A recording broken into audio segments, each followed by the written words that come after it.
बोल श्री कृष्ण भगवान की जय। अथ 8वां अध्याय। अर्जुन ने कहा, हे पुरुषोत्तम, ये ब्रह्म क्या है? अध्याय किसको कहते हैं? आदिभूत क्या है और आदि देव क्या कहलाता है? हे मधुसूदन, आदि यज्ञ कैसा है और इस देह में आदि देव कौन सा है?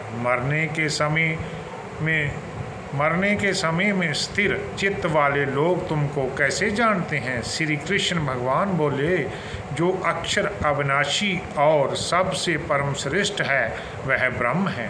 प्रत्येक वस्तु का स्वभाव आध्यात्म कहलाता है और समस्त चराचर की उत्पत्ति करने वाले जो विसर्ग हैं वह कर्म है। जो दे आदि नाशवान वस्तु है वह आदिभूत कहलाता है। विश्वरूप जो विराट पुरुष है आदि देव है और हे पुरुषों में श्रेष्ठ है। इस देह में मैं ही आदि यज्ञ हूँ। जो अंतकाल में मेरा ध्यान करते हुए शरीर को त्यागता है वह निस्संदेह मेरे रूप को पाता है। हे कुंती पुत्र, अंत समय मनुष्य जिस वस्तु के सिमरन करते हुए शरीर त्यागता है वह उसी को पाता है। इस कारण सदा मुझ में ही मन और बुद्धि को लगाकर मेरा ही सिमरन करते हुए संग्राम करो। तुम निस्संदेह मुझको आ मिलोगे। हे पार्थ, अभ्यास रूप योग से युक्त हो दूसरी ओर ना जाने वाला मन से सदा चिंतन करता हुआ परम पुरुष और दिव्य पुरुष को ही प्राप्त होता है। अथवा जो अंत समय में मन को एकाग्र करके भक्ति पूर्वक योग अभ्यास के बल से दोनों भावों के मध्य भाग में प्राणों को चढ़ाकर सर्वज्ञ अनादि संपूर्ण जगत के निहत्ता सूक्ष्म से भी सूक्ष्मतार सबके पोषक अचिंत्य स्वरूप सूर्य के समान प्रकाशवान तमोगुण से रहित परम पुरुष का ध्यान करता है वह उसको ही मिलता है। वेदों के जानने वाले जिसको अक्षर कहते हैं वह वितराग होकर सन्यासी जिसमें प्रवेश करते हैं तथा जिनको चाहने वाले ब्रह्मचर्या का आचरण करते हैं उसी परम पद को तुमको संक्षेप से कहता हूँ। जो सब इंद्रियों द्वारों को रोककर मन को हृदय में धारण कर प्राणों को मस्तक में ले जाकर समाधि योग में स्थित ओम इस अक्षर का उच्चारण करते हुए दे त्यागता है उसको मोक्ष रूप उत्तम गति प्राप्त होती है। हे पार्थ, जो मुझ में ही मन लगाकर नित्य प्रति मेरा सिमरन करते हुए उन्हें सदवा सिमरन करने वाले योगियों को मैं बहुत ही सुलभ रीति से प्राप्त होता हूँ।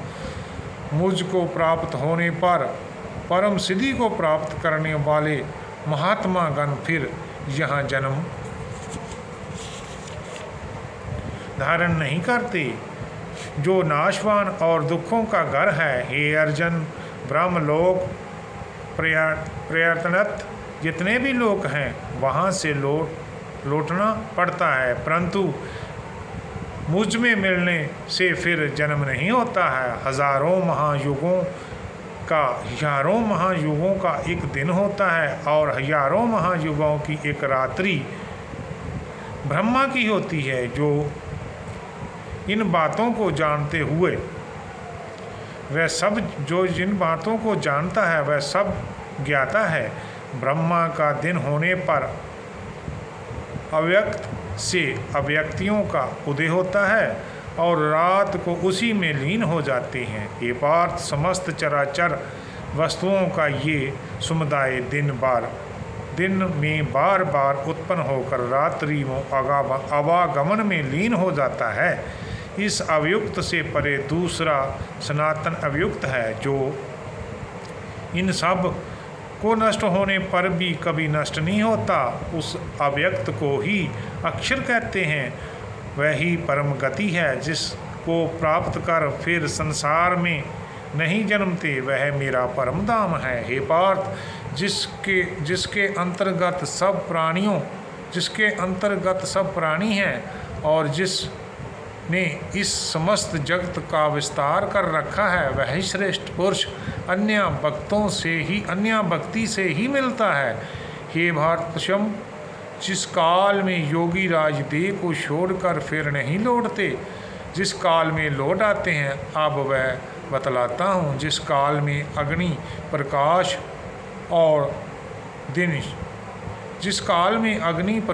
और दिन शुक्ल पक्ष में हो, ऐसे उत्तरायण के 6 महीने में मृत्यु को प्राप्त ब्रह्म को प्राप्त होता है। धूम्र रात्रि कृष्ण पक्ष दक्षिण के 6 महीने में इनके मध्य में गमन करने वाले चंद्रमा की ज्योति को पहुँचते हैं और लौट आते हैं। संसार की नित्य चलने वाली शुक्ल और कृष्ण नाम की 2 गतियाँ हैं। एक से जाने पर लौटना पड़ता है, दूसरी से जाने पर फिर नहीं लौटना होता है। हे पार्थ, योगी इस दोनों गतियों का तत्व जानते हैं, इससे मोह में नहीं पड़ते। अथवा हे अर्जुन, तुम सदा योग युक्त होवो।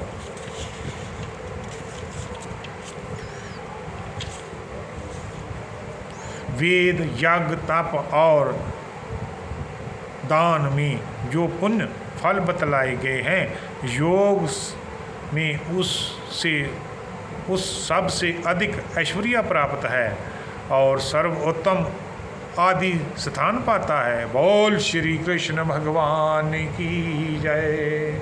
गोविंदे राधे गोपाल राधे, हो राधे राधे श्याम राधे। जय श्री कृष्ण भगवान।